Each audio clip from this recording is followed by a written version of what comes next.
આકાશવાણી સમાચાર સિમ્પલ ઠક્કર વાંચે છે. સૌપ્રથમ મુખ્ય સમાચાર. નવી દિલ્હીમાં હૈદરાબાદ હાઉસ ખાતે પ્રધાનમંત્રી નરેન્દ્ર મોદી અને જમૈકાના પ્રધાનમંત્રી વચ્ચે દ્વિપક્ષીય બેઠક, અનેક કરાર પર હસ્તાક્ષર. જમ્મુ કાશ્મીર વિધાનસભા ચૂંટણીના છેલ્લા તબક્કા માટે આજે સવારે 11 વાગ્યા સુધીમાં સરેરાશ 28.12% મતદાન નોંધાયું. નેપાળમાં પૂરના કારણે મોતને ભેટેલા હજારો લોકોની યાદમાં 3 દિવસનો રાષ્ટ્રીય શોક જાહેર. કેન્દ્ર સરકારે ઓક્ટોબરથી ડિસેમ્બરના સમયગાળા દરમિયાન નાની બચત યોજનાઓના વ્યાજદર યથાવત રાખ્યો.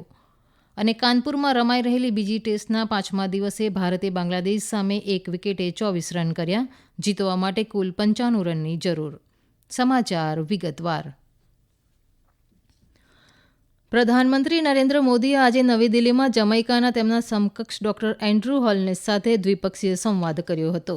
હૈદરાબાદ હાઉસ ખાતે પ્રધાનમંત્રી મોદીએ ડોક્ટર હોલનેસનું સ્વાગત કર્યું હતું. દ્વિપક્ષીય સંબંધોને મજબૂત કરવા બંને દેશ વચ્ચે સંખ્યાબંધ કરાર પર હસ્તાક્ષર થયા હતા. ડોક્ટર હોલનેસની આ પ્રથમ ભારત મુલાકાત છે. જમૈકાના પ્રધાનમંત્રી તેમની 4 દિવસની મુલાકાત દરમિયાન રાષ્ટ્રપતિ, ઉપરાષ્ટ્રપતિ સહિત અન્ય મહાનુભાવો સાથે પણ મુલાકાત કરશે, તેમજ વેપાર અને ઉદ્યોગના અગ્રણીઓ સાથે વાતચીત કરશે. તેઓ આવતીકાલે વારાણસીની પણ મુલાકાત લેશે. અમારા સંવાદદાતા અહેવાલ આપે છે કે જમૈકાના પ્રધાનમંત્રીની આ મુલાકાત બંને દેશો વચ્ચે આર્થિક સહયોગને વધુ ગાઢ બનાવશે અને મુખ્ય ક્ષેત્રોમાં સહયોગ વધારશે. જમૈકાના વિકાસલક્ષી પરિયોજનાઓને સમર્થન આપવા ભારત સક્રિય ભૂમિકા ભજવી રહ્યું છે. જમૈકાના કિટ્સન ટાઉનમાં એક ગ્રામીણ વિકાસ પ્રોજેક્ટ વર્ષ 2019માં પ્રધાનમંત્રી નરેન્દ્ર મોદી દ્વારા જાહેર કરાયેલી $10 લાખ અનુદાન સાથે અમલમાં મૂકવામાં આવી રહ્યો છે.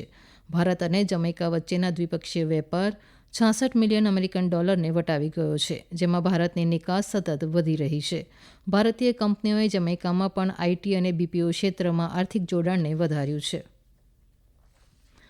સર્વોચ્ચ અદાલતે દિલ્હીના મુખ્યમંત્રી આતિશી અને પૂર્વ મુખ્યમંત્રી અરવિંદ કેજરીવાલ સામે અપરાધિક માનહાનિના કેસમાં કાર્યવાહી પર મનાઈ હુકમ ફરમાવ્યો છે.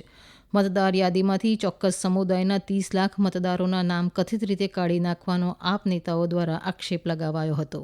આ આક્ષેપો સામે દિલ્હી ભાજપના નેતા રાજીવ બબ્બરે માનહાનિનો કેસ દાખલ કર્યો હતો. જસ્ટિસ ઋષિકેશ રોય અને એસવીએન ભાટીની બેન્ચે ગઈકાલે ટ્રાયલ કોર્ટમાં ચાલી રહેલી કાર્યવાહી પર સ્ટે આપ્યો હતો. આમ આદમી પાર્ટીના નેતા આતિશી અને અરવિંદ કેજરીવાલે દિલ્હી વડી અદાલતના આદેશને પડકાર્યો હતો, જેણે આ કેસને રદ કરવાનો ઇનકાર કર્યો હતો અને કથિત ટિપ્પણી પ્રાથમિક દ્રષ્ટિએ ભાજપની પ્રતિષ્ઠાને હાનિ પહોંચાડનારી હોવાનો આદેશમાં ઉલ્લેખ કર્યો હતો. જમ્મુ કાશ્મીરમાં વિધાનસભા ચૂંટણીના ત્રીજા અને છેલ્લા તબક્કા માટે આજે સવારે 11 વાગ્યા સુધીમાં સરેરાશ 28.12% મતદાન નોંધાયું છે. આમાંથી સૌથી વધુ 33.84% મતદાન ઉધમપુર જિલ્લામાં નોંધાયાના અહેવાલ છે. અમારા સંવાદદાતા જણાવે છે કે 7 જિલ્લાની 40 બેઠકના 5060 મતદાન પર સવારે જ કડક સુરક્ષા વચ્ચે મતદાન ચાલી રહ્યું છે. જમ્મુ ક્ષેત્રમાં જમ્મુ, કઠુઆ, સાંબા અને કાશ્મીર ખીણના કુપવાડા, બારામુલ્લા અને બાંદીપુરા જિલ્લામાં આજે મતદાન છે. ચૂંટણી પંચે પણ પારદર્શક અને નિષ્પક્ષ ચૂંટણી યોજવા માટે તમામ મતદાન કેન્દ્ર પર વેબકાસ્ટિંગ, પીવાનું પાણી, વીજળી, શૌચાલય, દિવ્યાંગજનો માટે રેમ્પ, વ્હીલચેર, ફર્નિચર અને શેડની સુવિધા કરી છે. હવે આગામી 8મી ઓક્ટોબરે મતગણતરી કરાશે. પ્રધાનમંત્રી નરેન્દ્ર મોદીએ જમ્મુ કાશ્મીરમાં ત્રીજા અને અંતિમ તબક્કાના મતદારોને મતદાન કરવા વિનંતી કરી છે. આજે એક સોશિયલ મીડિયા પોસ્ટમાં શ્રી મોદીએ પ્રથમ વખતના યુવા મતદારો અને મહિલાઓ મોટી સંખ્યામાં મતદાન કરશે તેવો વિશ્વાસ વ્યક્ત કર્યો હતો. આ સમાચાર આપ આકાશવાણી પરથી સાંભળી રહ્યા છો. આ સમાચાર આપ અમારી YouTube channel AIR news Gujarat પર પણ સાંભળી શકશો. વધુ સમાચાર માટે આપ અમારા ટ્વિટર હેન્ડલ AIR News_ABAD ને ફોલો કરી શકો છો. ભારતીય સેનાએ નવી દિલ્હીમાં સરકારની મુખ્ય પહેલ innovation for defence excellence IDX દ્વારા 8મા ખરીદ કરાર પર હસ્તાક્ષર કર્યા છે. સંરક્ષણ મંત્રાલયે જણાવ્યું છે કે ક્વોન્ટમ સિક્યોરની પ્રથમ પેઢીની ખરીદી માટે QNU લેબ્સ સાથે પણ કરાર ગઈકાલે સેનાના નાયબ વડા લેફ્ટનન્ટ જનરલ NC રાજા સુબ્રમણીની ઉપસ્થિતિમાં હસ્તાક્ષર કરાયા છે. આ કરાર અલ્ગોરિધમ આધારિત એન્ક્રિપ્શન સિસ્ટમને બદલશે અને વધુ સુરક્ષા પ્રદાન કરશે. હાલમાં ભારતીય સેના પાસે IDX હેઠળ કુલ 74 પ્રોજેક્ટ્સ છે. આમાં ભારતીય સેના માટે નવીનતમ અત્યાધુનિક ઉકેલો વિકસાવવા માટે 77 સ્ટાર્ટઅપ્સને સહાય પૂરી પાડવામાં આવી છે. નેપાળમાં મંત્રી પરિષદની ગઈકાલે યોજાયેલી બેઠકમાં પૂર અસરગ્રસ્ત સમુદાયોના બચાવ અને રાહત કાર્યમાં વધારો કરવા માટે આપત્તિ રાહત ભંડોળ માટે 1 અબજ રૂપિયા જાહેર કરવાનો નિર્ણય કર્યો છે. નાણાં મંત્રાલય તાત્કાલિક 1 અબજ નેપાળી રૂપિયા ઉપલબ્ધ કરાવશે. મંત્રીમંડળે તાજેતરમાં પૂર અને ભૂસ્ખલનની ઘટનાઓમાં મૃત્યુ પામેલા લોકોની યાદમાં 3 દિવસ માટે રાષ્ટ્રીય ધ્વજ અડધી કાઠીએ ફરકાવી દેશવ્યાપી શોક મનાવવાનો નિર્ણય કર્યો છે. મંત્રીમંડળે અંદાજિત નુકસાનનો અંદાજ પ્રધાનમંત્રી કાર્યાલય અને મંત્રી પરિષદને સોંપવાનો નિર્ણય પણ કર્યો છે.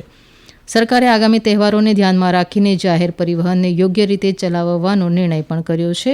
નેપાળના પ્રધાનમંત્રી કેપી શર્મા ઓલીએ સંયુક્ત રાષ્ટ્રની મહાસભામાં ભાગ લીધા બાદ અમેરિકાથી પરત આવ્યા પછી તાત્કાલિક બેઠક યોજી હતી.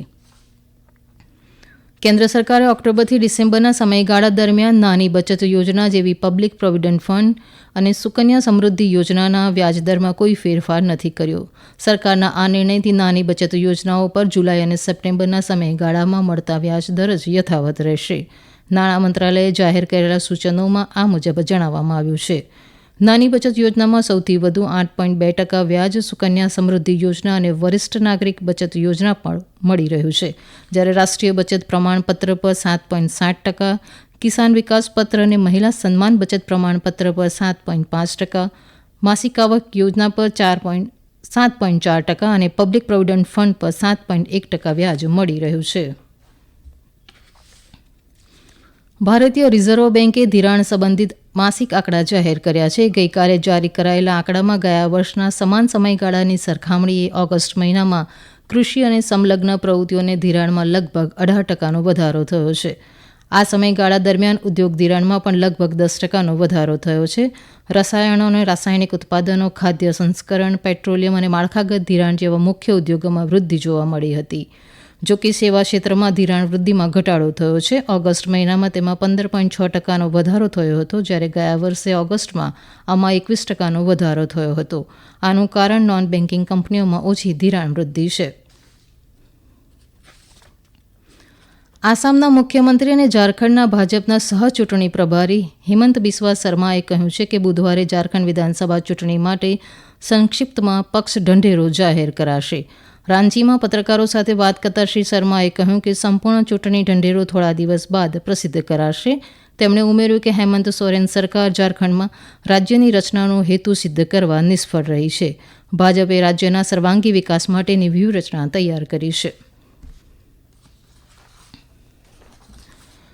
કાનપુરમાં રમાઈ રહેલી બીજી ટેસ્ટના 5મા દિવસે ભારતે બાંગ્લાદેશ સામે 2 વિકેટે 37 રન કર્યા હતા. અગાઉ બાંગ્લાદેશે 26 રને 2 વિકેટના ગઈકાલના સ્કોરથી બેટિંગ ચાલુ કરતા 146 રનમાં ઓલ આઉટ થઈ ગયું હતું. ગઈકાલે ચોથા દિવસે ભારતે 9 વિકેટે 285 રને પ્રથમ ઇનિંગ્સ ડિક્લેર કરીને 52 રનની સરસાઈ મેળવી હતી. આમ ભારતને મેચ જીતવા 95 રનની જરૂર છે.